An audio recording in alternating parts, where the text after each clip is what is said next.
Hello बच्चों, let us read the question first. The fertility of agricultural soil depends upon presence of nitrogen in the soil, presence of carbon in the soil, presence of both nitrogen and carbon in the soil, or none of the above. Agricultural soil जो होती है उसकी fertility fertile होते हैं, ये हमें कैसे पता चलता है? तो ये हमें यहाँ पे बताना है. जो की कंसेप्ट यहाँ पे यूज होगा वो होगा सॉइल का.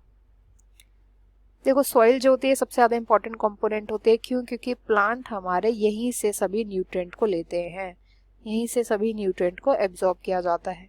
इन न्यूट्रिएंट को जब ये एब्जॉर्ब करते हैं, एब्जॉर्ब करने के बाद ये किससे एब्जॉर्ब करते हैं? रूट से एब्जॉर्ब करते हैं. एंड एब्जॉर्ब करने के बाद क्या करेंगे? ग्रो करते हैं. तो सॉइल के अंदर न्यूट्रिएंट्स का होना बहुत इंपॉर्टेंट होता है. ये कौन कौन से स्पेसिफिक न्यूट्रिएंट होते हैं जो सॉइल में पाए जाते हैं? तो सबसे ज़्यादा इंपॉर्टेंट जो होता है वो होता है नाइट्रोजन. नाइट्रोजन सबसे ज़्यादा इंपॉर्टेंट कंपोनेंट है, सबसे ज़्यादा जो पाया जाता है प्लांट्स के अंदर, जो कि सॉइल के अंदर से वो लेते हैं, रूट से एब्जॉर्ब करते हैं. पोटाशियम हो गया, फॉस्फोरस हो गया, एटसेट्रा. वेरएज अगर हम यहाँ पे कार्बन की बात करें, जो यहाँ पे कार्बन लिखा है, कार्बन जो होता है ना वो सॉइल से नहीं मिलता, सॉइल से नहीं लेते. कैसे लेते हैं कार्बन?